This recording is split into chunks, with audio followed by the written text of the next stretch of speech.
Bonjour à toutes et à tous, je m'appelle Bruno de la Briole et c'est moi qui dirige le petit chœur qui chante les vêpres et la messe à côté d'ici à l'église Saint-Bruno à Lyon.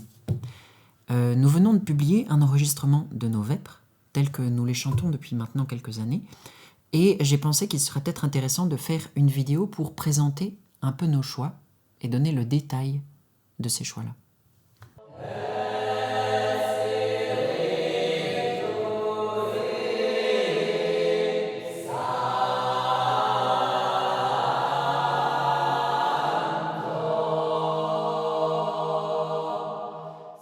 D'abord, le disque s'appelle Vêpres de Pâques.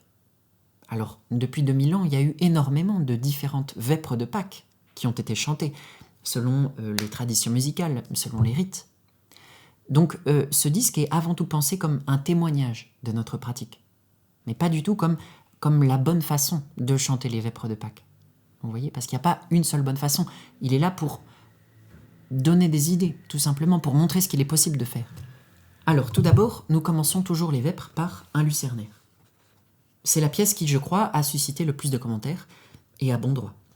Le lucernaire, c'est une pièce qui se chantait dans l'office des premiers siècles pour accompagner l'allumage des bougies au cierge pascal. Le texte le plus ancien qui lui est attribué, c'est le Phos Illaron, c'est-à-dire littéralement « joyeuse lumière » en grec. La pièce s'est transmise dans le rite byzantin, dans le rite ambrosien. Elle a également sa place dans le rite anglican, sous le nom de O Gladsome Light. On a même une composition des moines de Saint-Vendry au début du XXe siècle, sous le nom de Lumen Illare. Et puis, il y a la composition du père André Gouze, qui s'appelle justement Joyeuse Lumière, et qui, paraît-il, se chante traditionnellement à Sylvanès. Mais, dans le vieux fond grégorien, hormis, me semble-t-il, l'hymne Inventor Rotili, mais que nous, on chante déjà dans un autre temps liturgique, eh bien, il n'y a, à ma connaissance, pas grand-chose. Sauf que nous, l'allumage des cierges en début de vêpres, c'est un rite auquel nous sommes attachés, étant donné que nous éteignons la lumière pour chanter dans la pénombre. Et c'est tout le sens des vêpres, c'est le chant de la tombée de la nuit. C'est même notre curé, le père Mathéo, qui nous a invités à réfléchir à la question. Donc, dans cette situation, on a procédé à ce qu'on appelle un contrafactum, qui est une pratique vieille comme le monde, et qui consiste à prendre une mélodie préexistante et à lui mettre un nouveau texte. Alors ici, j'ai choisi la mélodie de l'hymne de saint Thomas, Thomas Insignis, que Marcel Pérez m'avait apprise. Je lui ai mis le verset du psaume 131, Lucernam Christo meo paravi, qui est le texte d'un des lucernaires ambrosiens. J'ai mis quelques versets du psaume 96, Dominus Regnavit, qui exalte la puissance de Dieu et qui me paraissait approprié pour un matin de Pâques. Et puis le fameux Tulerunt Dominum de Marie-Madeleine dans l'évangile de Saint Jean, qui a déjà une sacrée postérité musicale.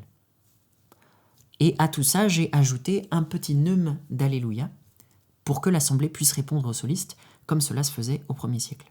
Si c'est la première fois que vous regardez une de nos vidéos, là vous pourriez vous dire « Mais de quel droit ajoute-t-il une pièce à l'office » Alors d'abord, concrètement, cette pièce se chante avant l'office. Mais ensuite, effectivement, c'est cette vision de la tradition que nous entretenons ici.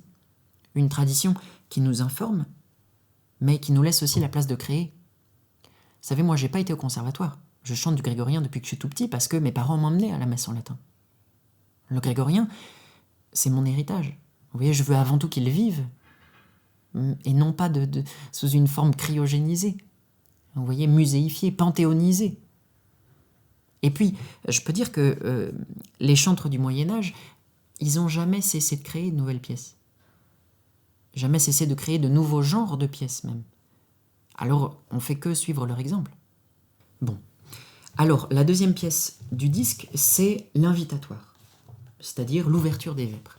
Dieu vient à mon aide. Ici, c'est l'apparition de la polyphonie, enfin, selon une composition qui nous a été offerte par Jean-Étienne Langiani, qui est un des meilleurs chanteurs que je connaisse, et qui se fonde sur la mélodie grégorienne du temps pascal, qu'on retrouve donc au ténor. C'est une pièce qu'on aime énormément, et je crois que ça se sent. À partir d'ici, on suit donc la structure des vêpres, telle qu'elle est présentée dans l'antiphonaire de Solesmes. Et donc, la suite, c'est l'hymne. Dans l'office tridentin, l'hymne, elle vient après les 5 psaumes. Mais comme nous, on chante l'office du Novus Ordo, eh bien, on commence par elle. Alors Solesmes a repris le texte médiéval, ce qui est une excellente nouvelle, parce que, comme vous le savez peut-être, énormément de textes d'hymnes ont été transformés sous le pontificat d'Urbain VIII, au XVIIe siècle, parce que à l'époque, le goût du classicisme latin, visiblement, n'appréciait plus beaucoup les trouvailles poétiques du premier millénaire. Mais aujourd'hui, c'est l'inverse. Alors du coup, on reprend l'ancien texte, et on le chante non pas selon la mélodie du 8e mode, qu'on entend très souvent, mais que j'aime vraiment pas beaucoup, mais selon une mélodie du 2e mode, que j'ai trouvé dans un antiphonaire de l'abbaye de Tongerlo, en Belgique, et qui est daté du 15e siècle. Tout ça, j'en parle dans une vidéo qui s'intitule « Une deuxième voix dans le chant grégorien » et que vous pouvez trouver ailleurs sur la chaîne. Et dans laquelle je montre que j'ai composé un petit déchant tout simple à la basse et un autre au-dessus, et ils alternent l'un avec l'autre. Le tout donne une hymne dont j'aime beaucoup la sérénité. Alors, après l'hymne, ce sont les psaumes. Le psaume 109, qui ouvre toujours les vêpres du dimanche, et puis le psaume 113, le fameux In exitu Israël, qui est assez bouleversant de poésie, je trouve. Chaque psaume est encadré par son antienne, que nous rythmons pour qu'elle soit plus facile à chanter par tout le monde, et chacun est également chanté selon la pratique du faux-bourdon, qui est une pratique qui remonte au moins au XVe siècle, et telle que nous l'a fait découvrir Marcel Pérez. On a donc le faux-bourdon en premier ton G, et puis le faux-bourdon en 8e ton G également. Ces deux faux-bourdons sont des productions maison. Et puis nous psalmodions en allongeant les accents toniques des mots latins, comme cela c'est presque toujours fait, sauf depuis 100 ans, allez savoir pourquoi. Puis vient ce qu'on pourrait appeler une des anciennes nouveautés de la liturgie des heures, et qui est le cantique de l'Apocalypse. Là, le texte, c'est l'acclamation des 144 000 élus que Saint Jean voit en vision au chapitre 19 de l'Apocalypse, une fois que Dieu a triomphé du mal. Et donc, ils disent « Salut, gloire et force à notre Dieu ». Ça a donc beaucoup de sens de chanter ce texte-là.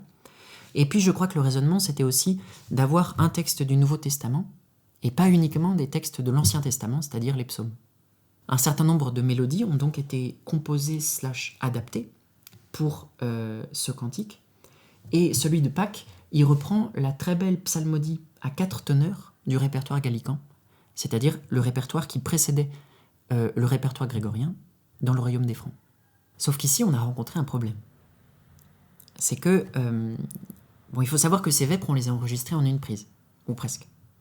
Parce que notre scola, elle n'est pas professionnelle. Vous voyez, il y a différents degrés d'autonomie.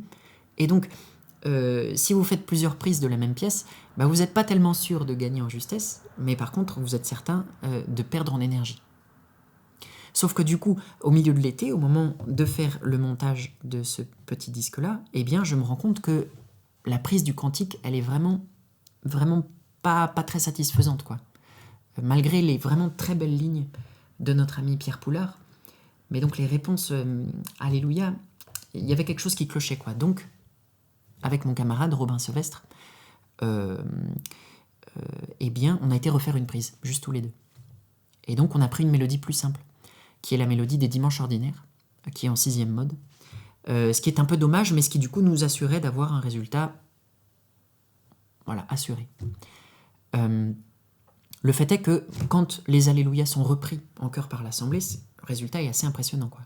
Et donc du coup, l'antienne, IT, je la chante non plus dans sa mélodie originelle du 4e mode, mais sur la mélodie de la communion Pascha Nostrum du matin de Pâques, qui est justement en 6e mode, et donc ça correspond.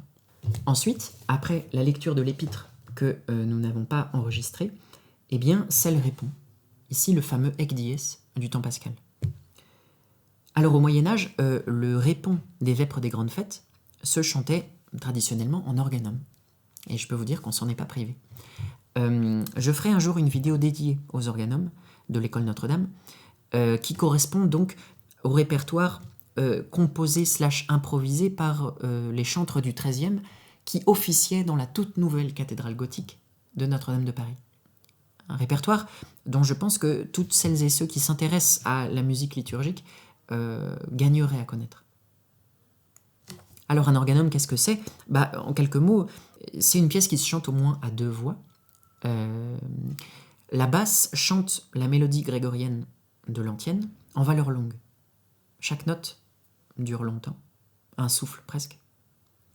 Et la voix organale au-dessus fait fleurir les potentialités harmoniques de chaque note.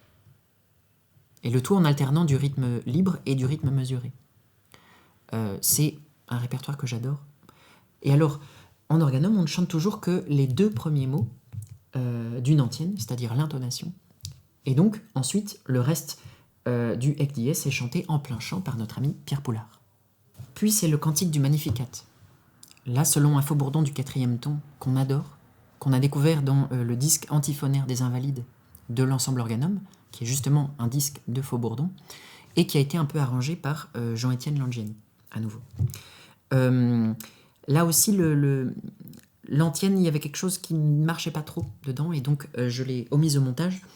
Mais franchement, c'est pas très grave, parce que si on attendait que les choses soient parfaites pour les sortir, elles sortiraient jamais. Ensuite, c'est les intercessions, c'est-à-dire les preces, ou la prière universelle, quoi. Là encore, c'est une ancienne nouveauté, étant donné que c'était absent de l'office tridentin, à ma connaissance, l'office romain, mais c'était bel et bien présent dans l'office des premiers siècles. Mais là, on reprend pas le texte du bréviaire parce que, je sais pas, il y a toujours quelque chose d'un peu compliqué, quoi. Enfin, des images qui, je sais pas, qui correspondent pas forcément à ce qu'on a envie de demander, effectivement. Et donc, c'est notre ami Robin Sevestre, donc, qui est lui-même poète, et qui compose des textes qui nous plaisent énormément, qu'on chante du coup en français, puisque c'est du texte qui n'est pas biblique, et sur lequel on met une mélodie du 2e mode toute simple. Et puis ce que j'aime bien dans le disque, c'est que c'est aussi un moment où on peut entendre la voix de celles et ceux qui se seraient pas sentis suffisamment assurés pour chanter quelque chose de soliste. Mais donc là, on les entend, j'aime bien. Et après, c'est le Paternoster. Selon là, une mélodie du bréviaire que je trouve vraiment très belle. Et on le chante en quinte et octave parallèle pour le solenniser un peu.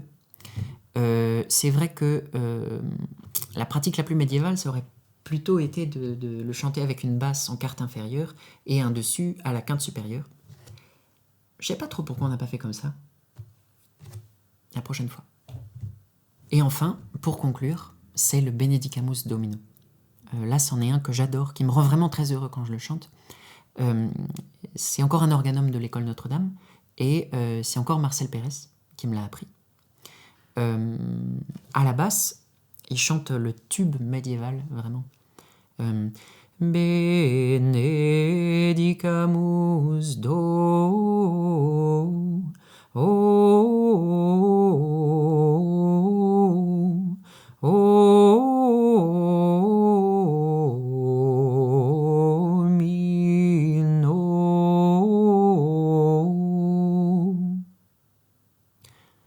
Ça, vraiment, vous le trouvez, mais partout.